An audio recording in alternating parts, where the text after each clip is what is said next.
चलिए दोस्तों, एस्टिमेट का अगला लेक्चर हम लोग देखते हैं, शुरू करते हैं। एक क्लास में ले चुका हूँ क्वांटिटी सर्वेइंग का, और उसमें मैंने आप लोगों को जो आपकी यूनिट 1 और यूनिट 2 में जो थ्योरेटिकल पार्ट था वो अच्छे से समझा रखा था। फिर से याद दिला दूं कि अगर ये कंप्लीट कोर्स आप एस्टिमेशन या क्वांटिटी सर्वेइंग का करना चाहते हैं, यूट्यूब पे कुछ क्लासेस डेमो के रूप में मिलेंगी, और अगर आप कंप्लीट कोर्स करना चाहते हैं तो नीचे एप्लीकेशन का लिंक है, डिस्क्रिप्शन बॉक्स ओपन करिए, जहाँ वीडियो चल रही है उसके नीचे डिस्क्रिप्शन बॉक्स है, क्लिक करेंगे, नीचे इलेक्जर एजुकेशन के एप्लीकेशन का लिंक है, वहां से उसको डाउनलोड करके आप कोर्स को बहुत ही अफोर्डेबल प्राइस में खरीद करके कंटिन्यू कर सकते हैं थॉरली। पास होने भर का मटेरियल मैं एग्जाम टाइम में दे दूंगा यूट्यूब पे, आप पास हो सकते हैं, लेकिन एक अच्छे से अध्ययन करना चाहते हैं तो आप पूरा वीडियो देखिए और अच्छे से कि अच्छे इंजीनियर वाला काम सीखिए आप, ठीक है। कुछ लोग कह रहे थे सर फ्री कर दीजिए, ये कर दीजिए, तो सबके बहुत लोगों के अलग अलग मैसेज आते हैं। तो अगर 200-300-400 रुपए अगर आप एक सब्जेक्ट के ऊपर अपना खर्च कर रहे हैं तो ये गरीबी नहीं है, ये डेडिकेशन की कमी है कि हम पैसा हर जगह लगाएंगे, बस पढ़ाई हमको फ्री में मिल जाए, ठीक है ना। वो भी जिसको फ्री में दिया हूं ना वो पढ़ता नहीं है, उसको लगता है कि ठीक है हो जाता है। यकीन करिए, जिन लोगों को मैंने बहुत ये सोच कर कि बहुत ही गरीब बच्चा है, और गरीबी की भी प्रकाष्ठा मैं आपको बता दूं, एक स्टूडेंट बार बार नॉक कर रहा है, मुझे उसको देख करके पता चल रहा है उसकी फोटो से कि वो कितना गरीब है, सब कुछ मुझे आइडिया रहता है उस चीज का, इतने दिनों से चीजों देख रहा हूँ। तो बार बार नॉक किया व्हाट्सएप पे, सर मेरा ये मेरा वो। हमने कहा कि अब आप मैसेज नहीं करेंगे, तो तुरंत कह रहा है तमीज से बात करो, मैं ठाकुर हूँ। मैं कहा इसमें मेरी क्या गलती है, वे तुम्हारे पापा की गलती कि तुम ठाकुर हो, उसमें हम क्या करें। मतलब जो बोल रहे हो उसका मतलब समझो कि इसमें मैं क्या करूंगी, तुम ठाकुर हो। भाई अगर तुम्हें शिकायत है ठाकुर होने से तो पिताजी से बात करो। तो और रही बात, फिर ठाकुर साहब को फोन लगाया गया, ठाकुर साहब फोन नहीं उठाए।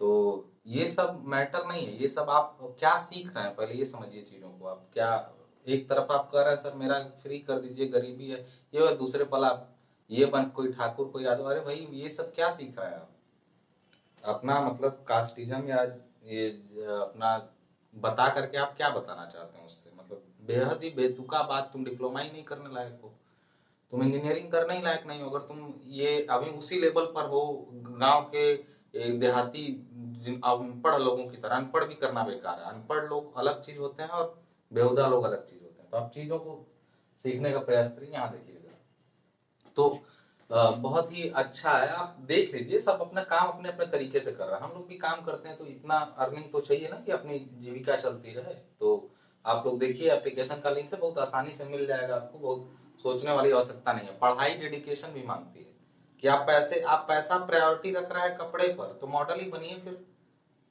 पढ़ाई डेडिकेशन मांगती है, समय का भी, पैसे का भी और दिमाग का भी। अगर आप थोड़ा सा भी एफर्ट नहीं डालना चाहते हैं तो पढ़ाई आपको घूम के नहीं पकड़ती है, आपको पकड़ना पड़ता है उसको। और कभी भी बिना पैसे की शिक्षा नहीं मिलती है, ये जान लीजिए। पैसा कुछ ना कुछ होना चाहिए, सबके अपने अलग अलग लेवल पर, लेकिन होना चाहिए। चलिए, यहाँ पे वैसा कोई इशू नहीं है, इस पर ज्यादा भाषण देने की जरूरत नहीं। आइए देखते हैं अगला टॉपिक आपका जो है वो है मेजरमेंट। जो लोग इसके पहले का वीडियो नहीं देखे हैं, पहले तो वो देख लें ताकि आइडिया लगे कि असल में चीजें हैं क्या।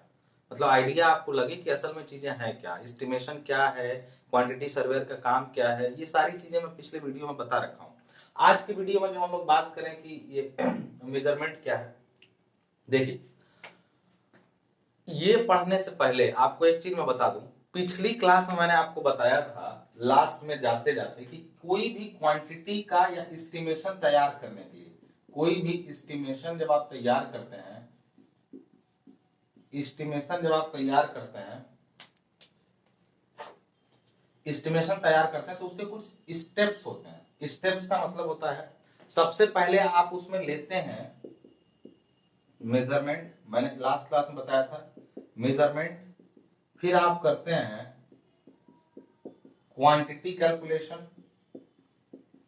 पहले आप सबसे पहला काम क्या करते हैं, मेजरमेंट लेते हैं। दूसरा काम आप करते हैं क्वांटिटी कैलकुलेशन का, और तीसरा काम करते हैं आप एब्स्ट्रैक्शन का, एब्स्ट्रैक्ट ऑफ कॉस्ट।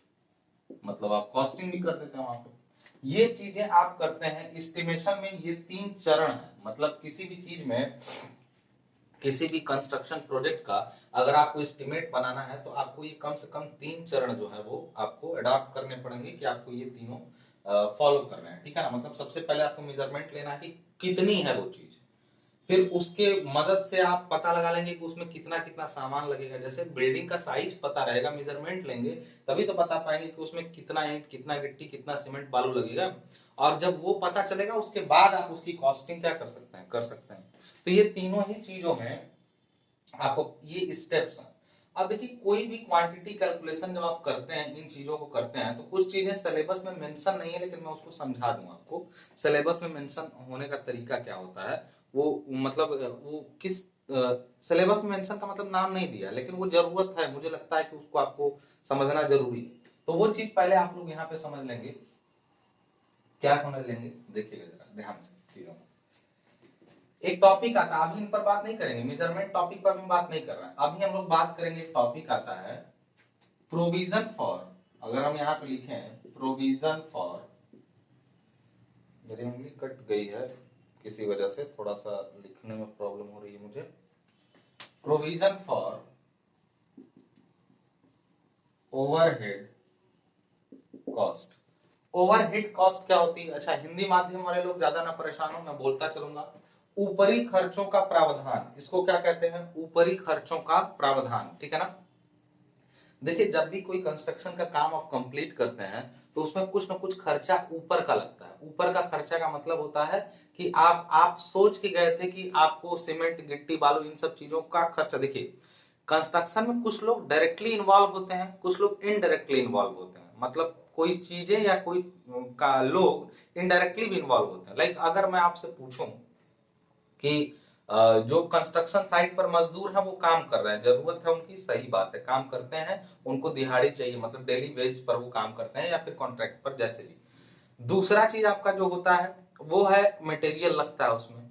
मटेरियल दे दिए और मिस्त्री दे दिए तो काम हो जाएगा? नहीं। छोटे स्तर पर मत सोचिए, घर मकान का मत सोचिए, बड़े प्रोजेक्ट सोचिए। तो केवल मिस्त्री और मटेरियल से काम नहीं होता है, मैनेजमेंट होता है, सर्वेयर होता है, इंजीनियर होता है, उसके साथ साथ आपके गेटकीपर होते हैं, फोरमैन होता है, सुपरवाइजर होता है। और उसके साथ साथ कुछ चीजें ऐसी, मान लीजिए ये सब इनकी सैलरी, इनका खर्चा, ये क्या करते हैं? ये केवल काम को सुचारू रूप से चलवाते हैं। इनका काम क्या होता है? सुचारू रूप से चलवाना। बात समझ आ रही ना? तो अभी ये सब खर्चे कहाँ गए? ये सब तो ओवरहेड है ना, ऊपरी खर्चे है ना। इसी तरीके से कोई दुर्घटना घट गई, सपोज आपने मटेरियल दे दिया, अब बीच में किसी को चोट लग गया या किसी की तबीयत खराब हो गई किसी वजह से, तो मुआवजा भी दिया जाता है। उस मुआवजे को, मतलब आपका जो कंपनसेशन जो दिया जाता है, वो कहाँ कहाँ कहाँ इंक्लूड था? पहले वो काम में क्या इंक्लूड था? जब भी कोई काम आप करवाते हैं, कोई भी प्रोजेक्ट के बारे में बात करते हैं, तो कुछ ऊपरी खर्चे हो सकते हैं जिनके बारे में भी बात पहले से की जाती है जब एस्टिमेट बनाया जाता है। जब भी आप कोई एस्टिमेट बनाते हैं तो उसमें ऊपरी खर्चों को आप जरूर ऐड करते हैं, ठीक है।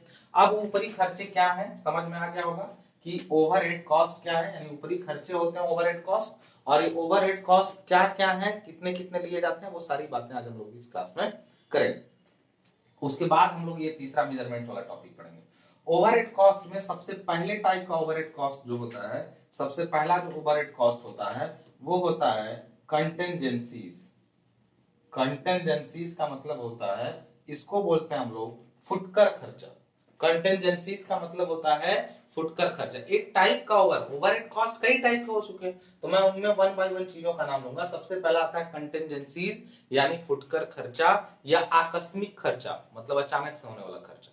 अब इसमें आपको क्या होता है, मतलब कई बार एग्जाम में क्वेश्चन पूछा गया है कि what are the overhead cost in a construction site और कंस्ट्रक्शन प्रोजेक्ट, मतलब किसी कंस्ट्रक्शन प्रोजेक्ट या कंस्ट्रक्शन साइट में ओवरहेड कॉस्ट क्या होते हैं, समझाइए। तो आप बताएंगे कि ओवरहेड कॉस्ट वो इनडायरेक्ट, अप्रत्यक्ष खर्चे होते हैं जो जिसका प्रावधान तो नहीं होता है किसी प्रत्यक्ष रूप से, लेकिन उनको लिया जाना अनिवार्य है क्योंकि वो इनडायरेक्ट तौर पे उसमें इन्वॉल्व हो रहते हैं, ठीक है ना। अब इसका जो बना बनाया नोट्स है ना, जो मैं चीजें बोल रहा हूँ, इनका बना बनाया नोट्स जो है, वो जो लोग एप्लीकेशन परचेज करेंगे वो लोग एप्लीकेशन से डाउनलोड कर सकते हैं, नोट्स उनके लिए फ्री रहेगी। और जो लोग केवल नोट्स खरीदना चाहते हैं वो लोग जो व्हाट्सएप नंबर है उस पर बात करके केवल नोट्स भी ले सकते हैं, और उसका भी तरीका नीचे। अब यहाँ पे कंटेंजेंसीज कितना लिया जाता है और क्या होता है, तो कंटेंजेंसीज में ओवरहेड खर्चे होते हैं जिसमें कोई भी आकस्मिक खर्चा, एक्सीडेंटल वे, कोई सामान टूट गया, किसी को चोट लग गई, कोई दुर्घटना घट गई, तो उसके लिए पूरे जो आपका प्रोजेक्ट का कॉस्ट है उसका 3 to 5% लिया जाता है।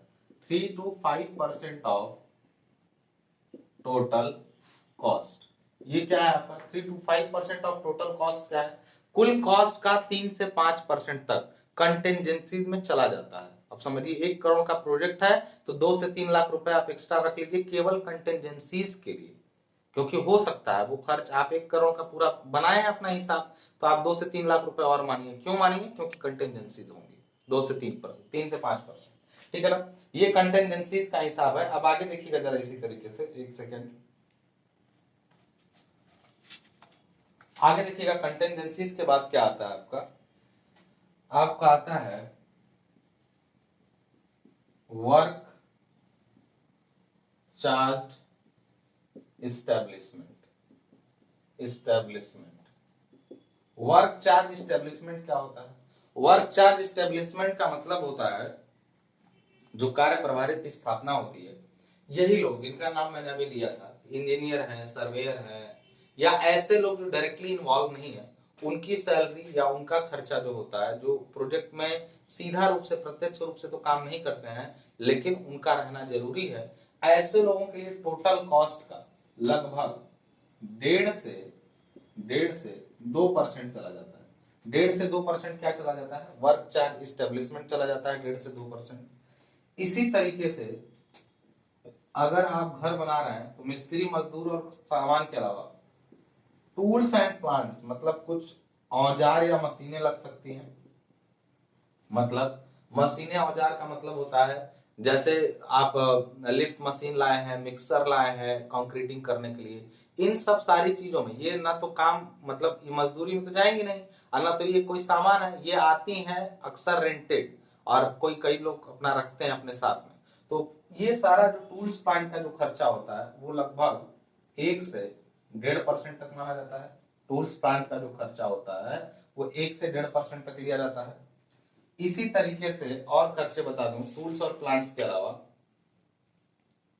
टूल्स प्लांट के अलावा जो आपका जो कंपलसरी जो सुविधाएं रहती हैं बिल्डिंग में, जैसे अच्छा ये ओवरहेड कॉस्ट में करना इनको सही नहीं है, ओवरहेड कॉस्ट में इनको लेना सही नहीं है, वो अनिवार्य है, तो ये सब तो ऐसे फर्जी में चले जाते हैं। लेकिन इसके अलावा कॉन्ट्रैक्टर्स प्रॉफिट है,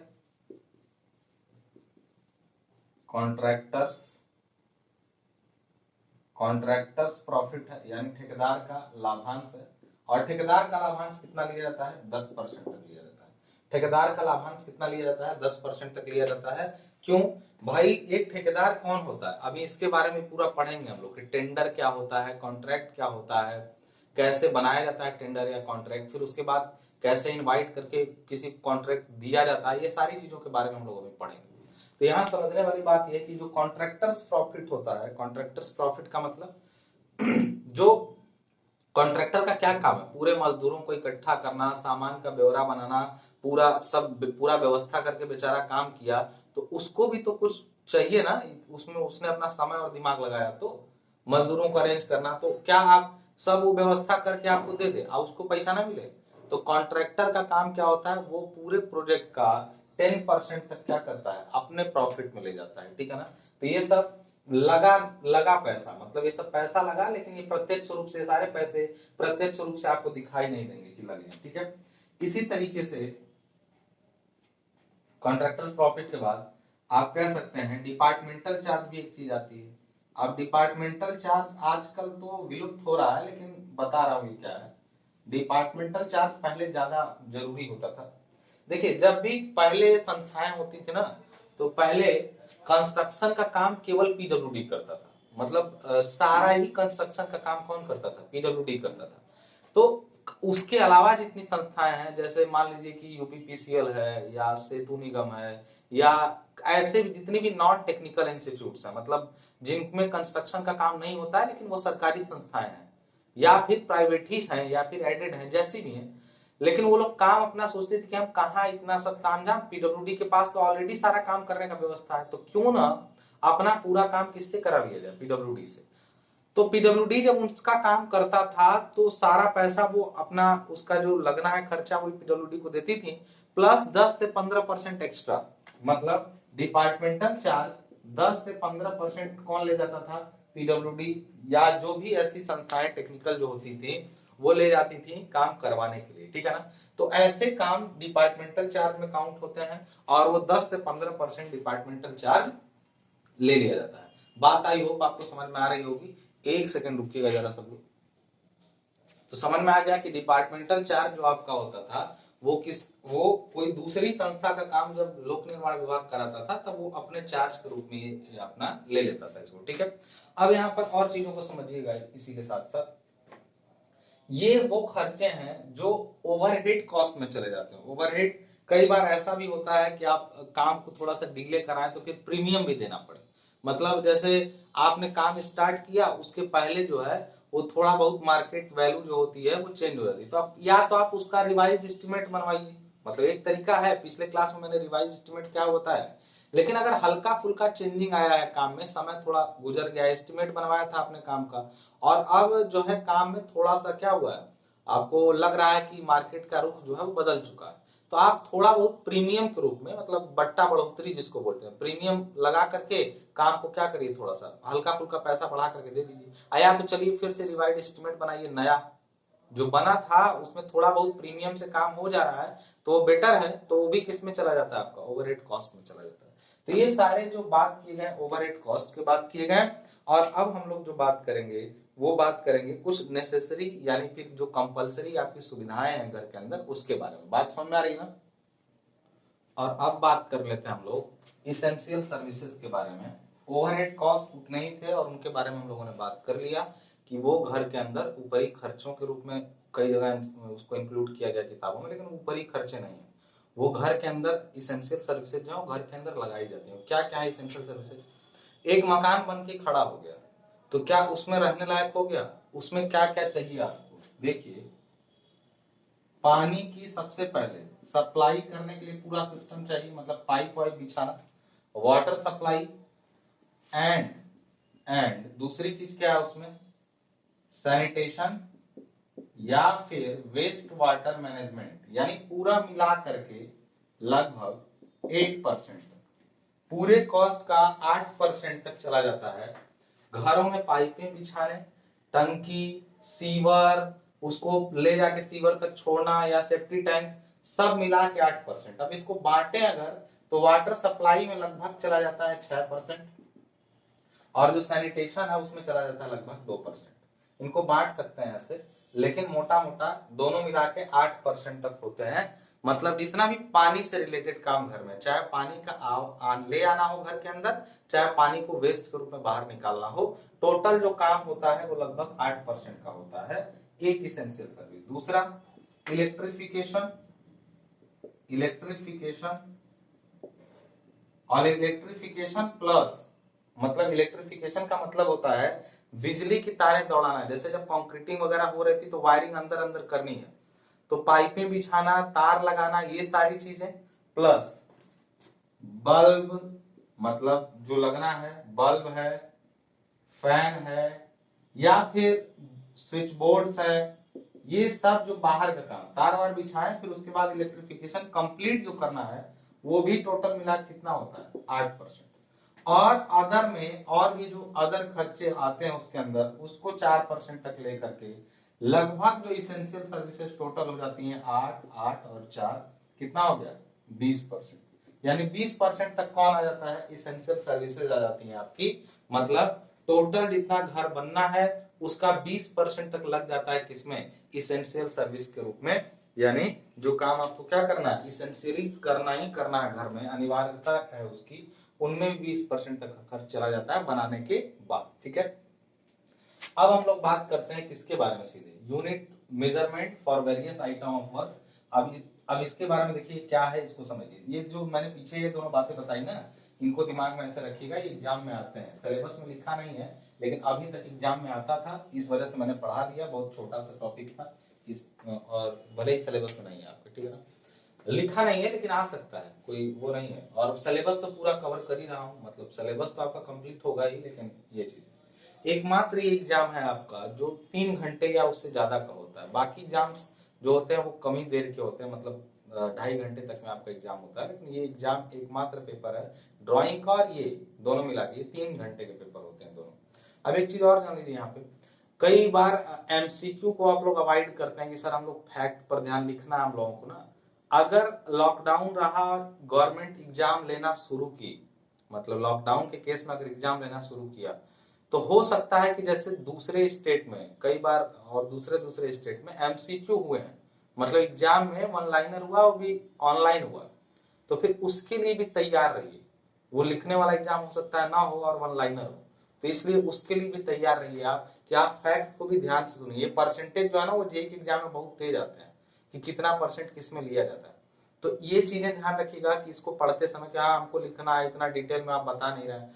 देखिए लिखना जो है वो मैं बोल ही रहा हूँ, नोट्स आपको मिल ही जाएगी, और जो डेटा है ना, जो मैं फैक्ट्स बता रहा हूँ, वो फैक्ट्स भी आप याद रखते चलिए, क्योंकि ये आगे जरूर काम देंगे, लेकिन हो सकता है डिप्लोमा में ही काम आ जाए। क्यों, कई बार एग्जाम कैसे हो सकता है, मैंने बताया ना कि एमसीक्यू भी हुए, कई राज्यों ने अपना एग्जाम रिटन न लेकर के कोविड की वजह से पिछले साल एमसीक्यू लिया था, और सबका लिया था, प्रमोट कुछ स्टेट ने नहीं किया था।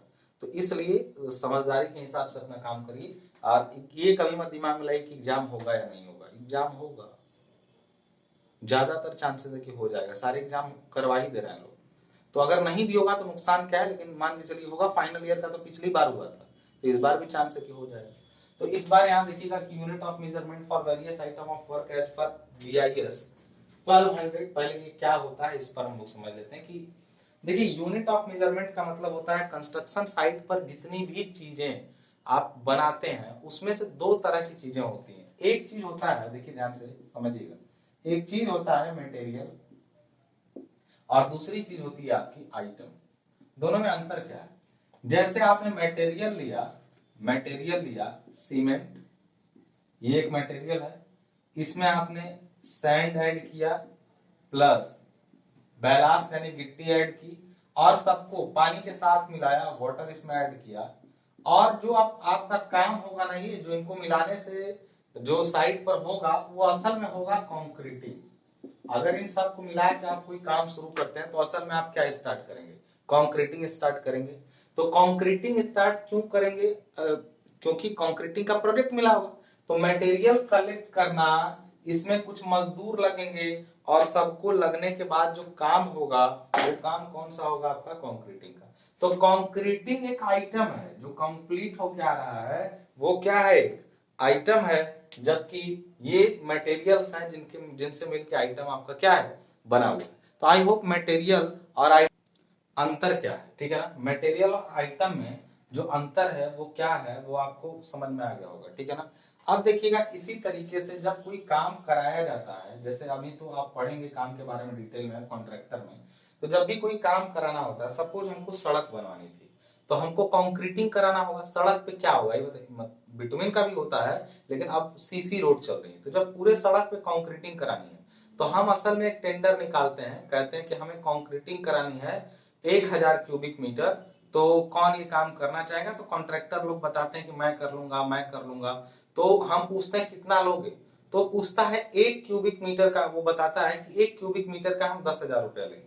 मतलब वो 10,000 रुपए प्रति क्यूबिक मीटर किसका रेट बताया? कंक्रीट का रेट बताया। बात समझ आ रही है? यानी कंक्रीटिंग का रेट कैसे तय हुआ? वो अपना उसमें सीमेंट गिट्टी बालू जोड़ा होगा, और आपने ये भी बताया होगा किस ग्रेड की कंक्रीटिंग होगी, स्पेसिफिकेशन।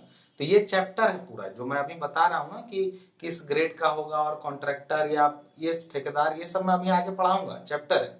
लेकिन हल्का में आपको ये पता चला कि कोई भी काम कराने के लिए अगर ये पता चल रहा है कि कौन सा आइटम वहां किया जाना है, तो हम लोग डायरेक्टली उस आइटम का खर्चा पूछ सकते हैं। हमको सीमेंट गिट्टी बालू से नहीं मतलब है, हम पूछेंगे बताओ पर क्यूबिक मीटर तुम कंक्रीट का रेट कितना लोगे, तो वो तुरंत बताएगा कि हम पर क्यूबिक मीटर 10,000 लेंगे। अब जितने क्यूबिक मीटर कंक्रीटिंग होगी उसका पैसा हम उसको क्या करेंगे? पे कर देंगे, अगर हमें सही लगेगा तो इसका मतलब है कि कॉन्ट्रैक्टर लोग जो होते हैं वो आइटम का भी चार्ज करते हैं, और मार्केट से जब हम कोई चीज खरीदते हैं तो हम असल में मटेरियल खरीदते हैं। हम लोग आइटम को मार्केट से नहीं खरीद सकते हैं।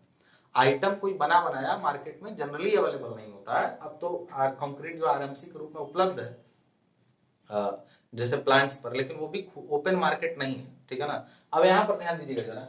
अब हम इसी तरीके से बात करें unit of measurement for various item, मतलब अलग अलग आइटम का मेजरमेंट कैसे किया जाता है। जैसे कंक्रीटिंग को किसमें बोले, पर क्यूबिक मीटर, मतलब एक मीटर लंबा, 1 मीटर चौड़ा, 1 मीटर गहरा तुम कंक्रीट का काम करोगे, मतलब उतना कंक्रीट बनाओगे तो 10,000 रुपए देंगे। तो आप कंक्रीट को किस में मापे, क्यूबिक मीटर में। क्या सीमेंट को भी क्यूबिक मीटर में मापते? नहीं, सीमेंट तो बोरे में आता है। तो देखिए हर आइटम को ना नापने का तरीका अलग अलग हो। जो लोग ये सोच रहे हैं कि इसमें समझने वाला क्या चीज है, सही बात है, इस लेक्चर में आपको समझना कम है बल्कि रटना ज्यादा है। रटना क्यों ज्यादा है? क्योंकि जो काम चला आ रहा है ना, आप उसका एक हिस्सा बनने जा रहे हैं। इंजीनियर मतलब क्या होता है? देखिए साइंटिस्ट और इंजीनियर में अंतर होता है। साइंटिस्ट नए चीजों को खोजता है और इंजीनियर्स जो होते हैं उनके खोजे हुए नियमों को इम्प्लीमेंट करते हैं। इंजीनियर का क्या काम होता है? साइंटिस्ट के बनाए गए नियमों को इम्प्लीमेंट करना, मतलब वास्तविक जीवन में उतारना। तो जो भी एक भाषा होती है इंजीनियर्स की, एक रहन सहन होता है इंजीनियर्स का, उसके लिए आपको ट्रेनिंग दी जा रही है। जैसे आप गए साइट पर तो आप सीधे पूछेंगे कितना क्यूबिक मीटर हुआ है, आपको पता होना चाहिए कि वो चीज किसमें मापी जा रही है। तो उसका जो मेजरमेंट के लिए जो तरीका बताया गया वो BIS 1200 में बताया गया। BIS 1200 क्या है? मैंने पहले ही बताया था कि जब भी कोई डिजाइन होता है या कोई नियम जो बनाए गए इंजीनियर्स लोगों के, वो कोड में लिखे गए। कोड समझिए एक किताब है जिसमें सारे नियम कानून लिखे गए इंजीनियरिंग से रिलेटेड। तो उसमें जो 1200वां भाग है, उसका कोड का जो 1200 नंबर वाला भाग है, उस भाग में मेंशन है कि किस चीज को किस में मापा जाए, किस चीज को किस में मापा जाए, इसका मेंशन किस में किया जाता है। BIS 1200 उसको बताता है। बात समझ में? अब इसमें बहुत सारी चीजें, इतना काम है ना, मतलब कटीला तार से लेके मिट्टी खोदने में भी कई ज्यादा गहरा, हल्का सा ऊपर ऊपर, मतलब इतना काम है जिसको आप याद करते करते थक जाएंगे। डैडो है, स्कर्टिंग है, प्लास्टर है, पेंट है, पुट्टी है, व्हाइट वॉशिंग है, बल्ब है, पंखा है, कंक्रीटिंग है, मतलब बहुत सारे काम। लेकिन कुछ जो एग्जाम में पूछे जाते हैं, हमेशा एक एक नंबर में पूछा जाता है कि आपको आइटम दे देता है और बताना रहता है कि उसका मेजरमेंट किस में किया जाता है और उसका पेमेंट किस में होता है। मेजरमेंट का मतलब होता है कि किस में मापेंगे और उसका पेमेंट कैसे करेंगे। ये चीज बार बार एग्जाम में 5 नंबर की पूछी जाती है। 5 आइटम दिए जाएंगे या मटेरियल दिए जाएंगे, उनका आपको पेमेंट और वो उसको उसका जो यूनिट है वो दोनों आपको बताना पड़ेगा। तो उसमें कुछ के नाम मैं आपको लेकर के समझ, देखिए जनरली जैसे कोई मोटा मोटा काम है, जैसे कंक्रीटिंग है या मिट्टी खुदाई का काम है, तो कितना क्यूबिक मीटर खोदे। एक गड्ढा किसी मजदूर ने खोदा, 1 मीटर गहरा गड्ढा बना दिया, 1 मीटर चौड़ा और 1 मीटर ऐसे लंबा। तो उस गड्ढे का में जो मिट्टी उसने बाहर निकाली वो 1 क्यूबिक मीटर की खुदाई किया है। खुदाई 1 क्यूबिक मीटर का मतलब, अब मेजरमेंट में जो कुछ नाम ले लेंगे कुछ आइटम्स का, उसके मेजरमेंट में हम देखिए कैसा क्या यूनिट का यूज करते हैं और कैसे उसकी पेमेंट की जाती है। जैसे सबसे पहले मान लीजिए हमने मेजरमेंट में जो यूनिट लिया आपका, सिंपल अलग अलग चीजें हैं, मैं इसकी लिस्ट पूरी आपको नोट्स में दे दूंगा, लेकिन ऐसे नाम लिख करके मैं कुछ के बताता हूँ। जैसे आपको दे देगा एग्जाम में क्या आइटम लिखा रहेगा, आपको उसको ऐसे, जैसे आपको लाइन से लिख देगा कि ब्रिक है, कंक्रीट है, उसके बाद पेंट है, रेनफोर्समेंट है, इन सब के नाम जो है ना आपको ऐसे लाइन से लिखा रहेगा। तो आप उनको ऐसे नहीं, आपको एग्जाम क्वेश्चन पेपर में मिला, आप उसको कैसे लिखेंगे देखिए यहाँ ध्यान से। सबसे पहले आप यहाँ लिखेंगे ऐसे आइटम, फिर यहाँ आप उसको लिखेंगे यूनिट और फिर लिखेंगे आप पेमेंट। यानी यहाँ आइटम को हिंदी में कहते हैं मद, यहाँ लिखेंगे इकाई, यहाँ लिखेंगे भुगतान की इकाई। ये आप ऐसे लिखेंगे इसको। अब आप सपोज यहाँ पर लिखें ब्रिक, ठीक है ना, आइटम में आप जो लिखा था उसको आप ऐसे सजाएंगे टेबल बना करके। ब्रिक, ब्रिक का यूनिट क्या होता है, ब्रिक किस में मापी जाती है, तो ये नापी जाती है पर 1000 में, यानी ईंटें एक एक दो दो नहीं खरीदी जाती हैं, 1000 में चलती हैं ईंटें। पर 1000 का मतलब हुआ कि प्रति 1000 में। और पेमेंट भी किसमें इसका होता है, इसका प्रति इसमें नहीं होगा, प्रति इसमें होगा। यूनिट होती है 1000 और पेमेंट होती है पर 1000, पेमेंट होती है पर 1000 में। इसी तरीके से आपका अगर हम लोग लिख लें कंक्रीट। अब कंक्रीट देखिए कहना अपने आप में थोड़ा सा टिपिकल है कि कंक्रीटिंग किसमें, कंक्रीटिंग ज्यादातर केसेज में, जैसे मैं आपको एक एग्जांपल के तौर पे दे दूं, कंक्रीटिंग जैसे हुआ स्लैब किसमें, फाउंडेशन, इसी तरीके से और जगह पे जहां पे कॉलम, मतलब जितने भी है बीम है, इन सब में जो कंक्रीटिंग होगी वो किस में मापी जाती है, क्यूबिक मीटर में, और इसका पेमेंट भी जो होता है वो पर क्यूबिक मीटर में होता है। लेकिन अगर कंक्रीटिंग जो होती है, कंक्रीट, वो है किसमें, जेफरी, जेफरीज या फिर है डीपीसी के रूप में। डीपीसी, जेफरीज या डीपीसी क्या होता है, देखिए जब कंक्रीट के छोटे छोटे पतले पतले फर्श बनाए जाते हैं, जैसे पार्क वगैरह में लगी हुई बेंच देखे होंगे आप, या टेबल जो कुछ रेस्टोरेंट जो ओपन में होते हैं उनमें टेबल ऐसे पूरी कंक्रीट की ढाल के बनाई जाती है, चिप्स चिपका चिपका के उनके ऊपर, तो उसको कंक्रीट जेफरी बोलते हैं। और जेफरी जो होता है वो स्क्वायर मीटर में, बना तो कंक्रीट का ही है लेकिन वो किस में लिया था, स्क्वायर में। इसी तरह डीपीसी, डीपीसी का मतलब होता है dam proof course. Dam proof course क्या होता है, जो प्लिंथ लेवल पर एक कंक्रीट का ऐसे लेयर बिछा दिया जाता है और उस लेयर के ऊपर बिटुमिन और बालू छिड़क करके ऐसा बनाया जाता है कि नीचे की सीलन यानी नमी जो है ऊपर न चढ़ने पाए, तो उसको कहते हैं आप डीपीसी यानी डैम प्रूफ कोर्स। ये किस में मापा जाता है, ये स्क्वायर मीटर में मापा जाता है और इसका पेमेंट भी किस में होता है, पर स्क्वायर मीटर में। इसी तरीके से आप चीजों को सजाते हैं, जैसे एक नंबर पे ब्रिक हो गया, दूसरे नंबर पे कंक्रीट, तीसरे नंबर पे भी कंक्रीट है लेकिन वो अलग जगह पे यूज होने वाली वो अलग। इसी तरीके से आपके चौथे नंबर पे ऐसे कई आइटम हो सकते हैं जो दिया रहेगा, होते तो हजारों हैं लेकिन एग्जाम में आपको ये नाम दे दिया रहेगा, आपको बताना पड़ेगा कि कौन से आइटम का क्या है। अब वो सब तो हजार आप याद नहीं कर पाएंगे, ज्यादातर का तो आइडिया लग जाता है, लेकिन कुछ का जो नहीं पता है वो जो थोड़े टिपिकल होते हैं उनको मैं समझा करके नोट्स में अपने दे दिया हूं, वो नोट्स से आप पढ़ सकते हैं। जैसे अर्थवर्क आपका है, यानी मतलब मिट्टी का काम है, अर्थवर्क भी कई टाइप के होते हैं, मैं इनको अभी समझाता हूं आपको अर्थवर्क को। अर्थवर्क जनरली किस में लिया जाता है, मतलब अर्थवर्क एक्सक्वेशन अगर मैं लिखूं, अर्थवर्क एक्सक्वेशन यानी मिट्टी के खुदाई का जो काम है वो किस में लिया जाता है, क्यूबिक मीटर में, और पेमेंट होती है पर क्यूबिक मीटर में। ये हिसाब है इनका। इस टाइप से टेबल बना के आपको एग्जाम में आंसर देना है, तो एग्जाम में समझ में आ गया। अब हम बात करेंगे कौन कौन से होते हैं, कुछ मुख्य इसमें जो होते हैं उनका नाम हम लोग लिख करके यहाँ पे बात करेंगे, ठीक है ना। जैसे सबसे जरूरी वाला हिसाब किताब समझिएगा, कंक्रीट का जैसे मैंने बताया अलग अलग जगह अलग अलग होता है। इसी तरीके से जो अर्थवर्क होता है, अर्थवर्क जो होता है उसका क्या हिसाब है, तो अर्थवर्क देखिए कई टाइप्स का होता है। एक होता है deep equation, deep equation, deep equation का मतलब होता है गहरी खुदाई, तो ये तो आपकी ली जाती है किसमें, क्यूबिक मीटर में।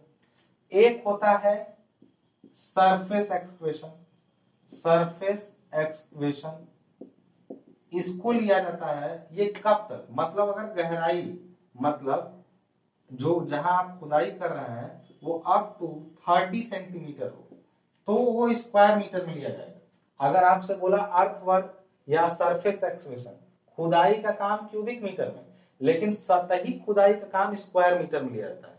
कब तक कि उसकी गहराई 30 सेंटीमीटर से ज्यादा नहीं होनी चाहिए, उससे कम होनी चाहिए।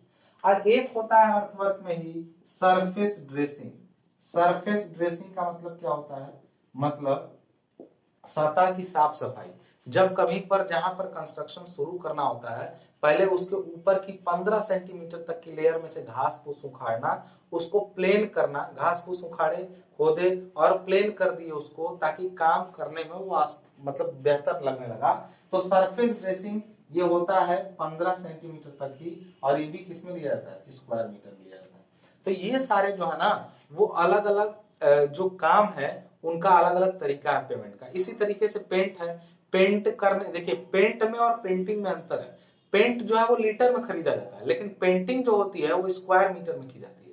जैसे दीवार में कितने स्क्वायर मीटर का दीवार है जिसके सतह पर पेंट हुआ तो वो स्क्वायर मीटर में पेंटिंग होगा, लेकिन पेंट जो लिया जाएगा वो किस में होगा, वो लीटर में खरीदा या बेचा जाता है। इसी तरीके से आप और भी चीजें हैं, जैसे कि आप रेनफोर्समेंट है, यानी आपका छड़े वगैरह है, जो आरसीसी आप पढ़े होंगे तो आपने पढ़ा होगा रेनफोर्समेंट के बारे में। तो रेनफोर्समेंट जो की जाती है उसका जो पैमाइश होता है वो किसमें होता है, क्विंटल में होता है। रेनफोर्समेंट की पैमाइश किसमें होती है, क्विंटल में होती है। इसी तरीके से वायर फेंसिंग की जाए, यानी कटीली तार का दीवार बनाया जाए वायर का, तो उसको खरीदते तो केजी में है लेकिन जो बांधने का काम होता है वो रनिंग मीटर में चलता है। इसी तरीके से डैडो है या फिर स्कर्टिंग है, उसको मीटर में लिया जाता है। डैडो स्कर्टिंग क्या होता है, ये सब जो नाम ले रहा हूं ना, ये सब बंधु अगर ये नहीं समझ में आ रहा कि क्या है तो तुम बिल्डिंग कंस्ट्रक्शन ढंग से नहीं पढ़े। बिल्डिंग कंस्ट्रक्शन में ये सारी चीजों के नाम आपको हैं, अब उनका पैमाइश कैसे किया जाता है वो मैंने आपको हल्का फुल्का आइडिया दिया है यहाँ पे, ठीक है ना। लेकिन ये एग्जाम में आते हैं, कितने सारे याद करने। डैडो स्कर्टिंग मालूम क्या होता है, बाथरूम में जब आप जाते हैं तो टाइल्स लगी होती है ना कुछ ऊंचाई तक। टाइल्स क्यों लगाई जाती है, ताकि पानी वगैरह गिरे तो दिक्कत ना हो। तो चारों तरफ जो टाइल्स, या फिर घरों के नीचे देखेंगे दीवार के तो कुछ एक्स्ट्रा, ऐसे मान लीजिए घर की ऐसे दीवार है, दीवार के सबसे नीचे कुछ दूर का बाहर भाग निकला रहता है, मतलब सीमेंट का उस पर ऐसे मोटा सीमेंट का मसाला लगा के चारों तरफ घर के, ताकि घर को धोए वगैरह तो पानी अंदर ना जाए, उसके दीवार के अंदर ना जाए। तो घरों के नीचे जैसे जो भीतरी दीवार है उसके अंदर ऐसे चारों तरफ जमीन पर स्कर्टिंग की जाती है, उसको स्कर्टिंग बोलते हैं। डैडो क्या होता है, वही चीज ऊंचा बनाया जाता है, क्योंकि बाथरूम में पानी तो ऊपर ऊपर तक जाता है नहाने धोने में। तो डैडो काफी हाइट वाला होता है, मतलब लगभग 1.7 मीटर 1.8 मीटर तक, लेकिन स्कर्टिंग 15 सेंटीमीटर तक ऐसे या 30 सेंटीमीटर तक की जाती है, नीचे वो कमरों के अंदर की जाती है। बात समझ रहे हैं। तो इस टाइप से काम होते हैं, और ये सारा चीज जो मेंशन है कौन सी चीज किसमें मापी जाएगी, वो किसमें लिया गया है, BIS 1200 में मापा गया। तो आपको हमको लग रहा है ये समझ में आया होगा टॉपिक कि unit of measurement for various item of work, मतलब अलग अलग आइटम जो है उनके लिए जो मेजरमेंट की यूनिट है वो कितनी ली जाती है, वो सारी चीज आपको समझ में आ गई। अब रूल्स फॉर मेजरमेंट एक टॉपिक है आपका, सिलेबस की बात मैं कर रहा हूँ, सिलेबस से मैं नहीं हटा, कुछ चीजें सिलेबस के अतिरिक्त जो मुझे लग रही है मैं बताता चल रहा हूँ आपको। अगर ये बंदूक पढ़ रहे हो क्लास में तो बस इतना ध्यान रखो कि तुम अगर यहाँ से डिप्लोमा पढ़ करके जाते हो तो जेई में तुम इतना तोप रहोगे ना, अगर पूरी क्लास खाली ढंग से अटेंड कर लिए तो तुम्हारा जेई का एग्जाम में इतना, जैसे जेई में जाओगे तो केवल ऊपर की चीजें पढ़नी रहेंगी। ज्यादातर बच्चे ऐसे पहुंचते हैं जिनका डिप्लोमा ही ढंग से नहीं हुआ होता, तो जेई में आप तोप रहेंगे, सबसे पहले नौकरी लेने वाले रहेंगे। तो ढंग से सुनते जाइए चीजों को, पढ़ा हुआ कभी खराब नहीं जाता, और जिस फील्ड में है ना उस फील्ड को थॉरली जितना हो सके पढ़ने का प्रयास करिए, ठीक है। अब बात करते हैं rules for measurement.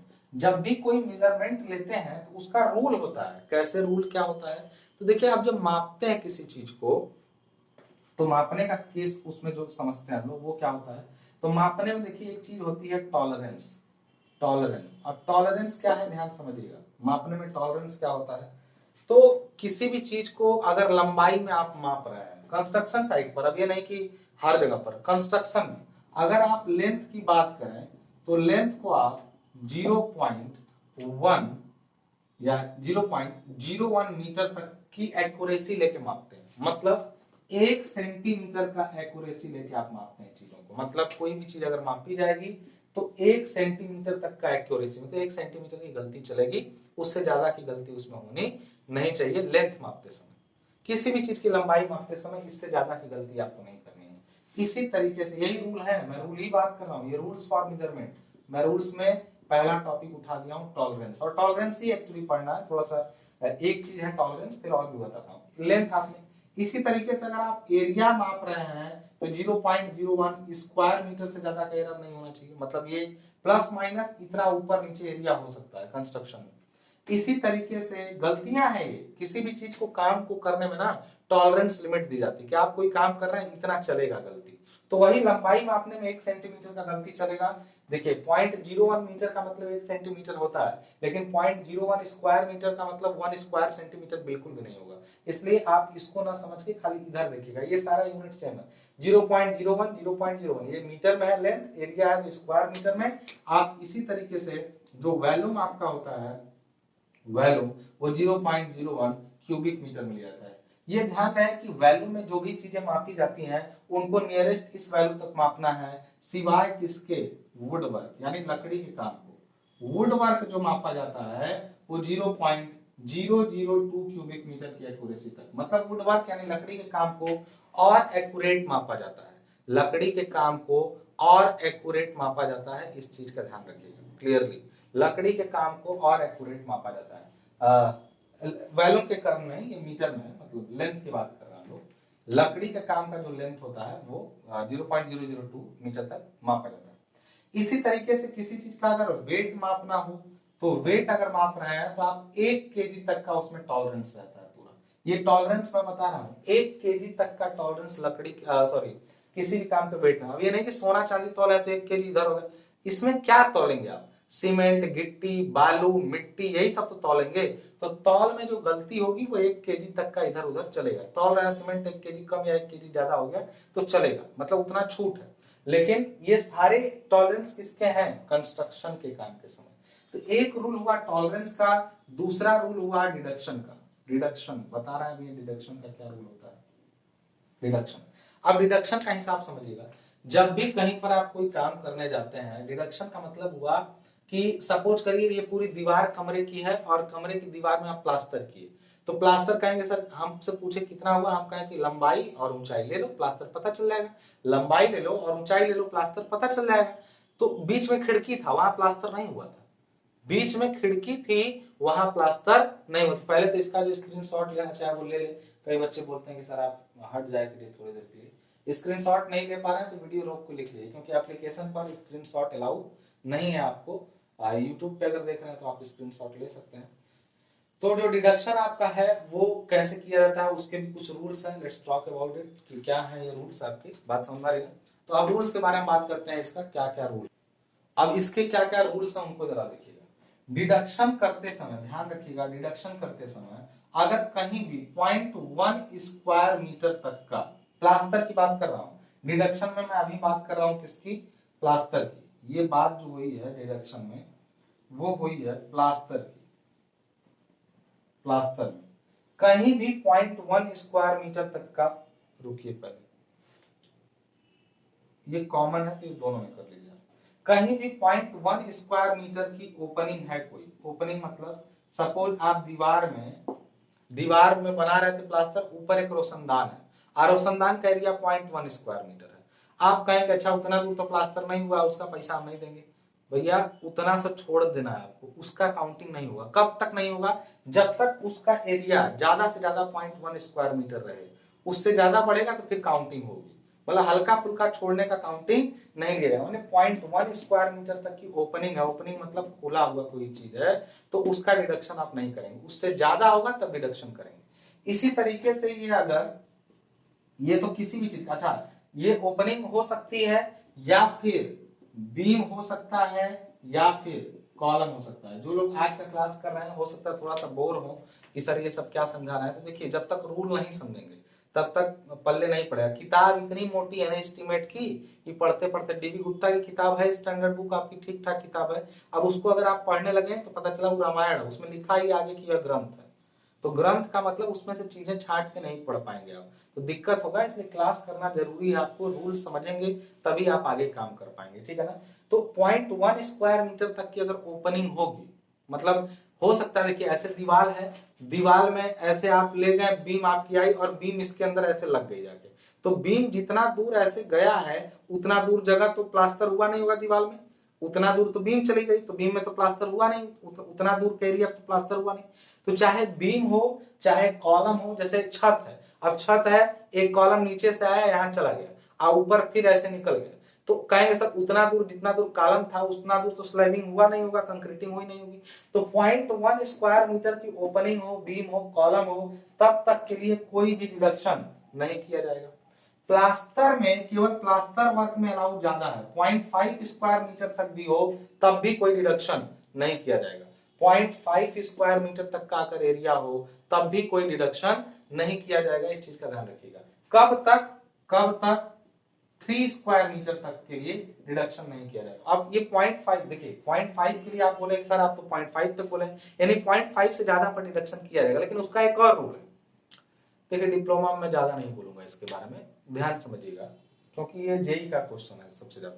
0.5 square metre तक का जब हिसाब होता है वहां तक तो डिडक्शन नहीं होगा। लेकिन अगर सपोज एक दीवार है और दीवार में यहाँ ऊपर प्लास्टर किए, ये दीवार है इस पर पूरा प्लास्टर किए और यहीं बीच में एक दरवाजा था या फिर खिड़की थी, आपने कहा कि उसका एरिया सर 0.5 से ज्यादा है तो डिडक्शन करना पड़ेगा। क्यों डिडक्शन मतलब नहीं समझे अभी तक? डिडक्शन मतलब हटाना, छांट के काटना, कि इतना पूरे एरिया में इतना दूर डिडक्ट करिए, प्लास्टर नहीं हुआ है। हम कहेंगे यार 0.5 से छोटा है उसको छोड़ दो, वो हटाने से कोई मतलब नहीं है। क्योंकि आप प्रैक्टिकली रहते तो मैं खिड़की दिखाता। जब खिड़कियां ऐसे बनती है तो दीवार में साइड में तो करना पड़ जाता है। जैसे देखिए ये दीवार है, यहाँ खिड़की बनी, कटा, तो जहां खिड़की कटती है उसके अंदर जैम और रिवेल होते हैं, सील होती है। मतलब अब खिड़की होती तो मैं आपको दिखा देता है यहाँ पे कि जैसे खिड़कियां ऐसे खुली, खिड़की ऐसे खुली, तो खिड़की का ये दीवार जहां कटी है, ये सपोज ऐसे दीवार, तो इसका दीवार का जो साइड रहेगा चारों तरफ उस पर तो प्लास्टर होगा। मतलब खिड़की खोलने के चक्कर में आप ये घटा तो रहे हैं, लेकिन आई जो साइड साइड एक्स्ट्रा हो रहा है उसको भी जोड़िए फिर। तो इसलिए एक साइड 0.5 तक तो कोई डिडक्शन नहीं होगा, 0.5 तक कोई डिडक्शन नहीं।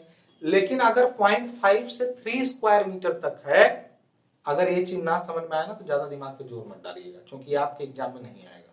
तो एक चीज जान लीजिएगा कि अगर 0.5 से 3 स्क्वायर मीटर तक का एरिया है तब के लिए एक साइड डिडक्ट करिए, क्योंकि जब भी दीवार होती है तो इधर भी प्लास्टर होता है, इधर भी।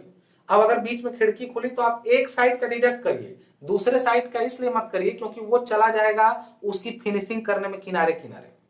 एक साइड जो आप सोच रहे थे कि प्लास्टर नहीं हुआ, वो प्लास्टर चला गया उसको चारों तरफ उसको फिनिशिंग करने में। तो इसलिए हमेशा ध्यान रखिएगा कि एक तरफ का डिडक्शन होगा। लेकिन अगर एरिया 3 स्क्वायर मीटर से भी ज्यादा है तब आप दोनों साइड घटाइए, लेकिन जो एक्स्ट्रा आप कर रहे हैं उसको जोड़िए अलग से, जो किनारे किनारे आप फिनिशिंग दे रहे हैं उसको अलग से जोड़िए। खिड़की का भी देखिएगा तो खिड़की लगती है तो दीवार की मोटाई जो होती है, मोटाई में ऐसे आप प्लास्टर तो करते हैं किनारे किनारे, ध्यान से देखिएगा खिड़की को। तो अगर 0.5 तक है तो कोई डिडक्शन नहीं, 0.5 से 3 के बीच में है तो एक साइड डिडक्शन, और 0.3 से ज्यादा है, 3 से ज्यादा है तो दोनों साइड डिडक्शन होगा। तो ये था क्या, रूल्स फॉर मेजरमेंट, जिसमें टॉलरेंस की बात की है हम लोग और डिडक्शन की बात की है। अब हम लोग बात करेंगे डिफरेंट मेथड्स ऑफ टेकिंग, ये अगले क्लास में हम लोग बात करेंगे, ये तीसरा वाला, क्योंकि ये थोड़ा समझने वाला टॉपिक है। और यहीं से आपका न्यूमेरिकल स्टार्ट होगा, यहीं से मेन कॉन्सेप्ट न्यूमेरिकल का स्टार्ट होगा। इसके बारे में बात अगले क्लास में की जाएगी। तब तक के लिए मुझे इजाजत दीजिए, मिलते हैं नेक्स्ट वीडियो में। धन्यवाद।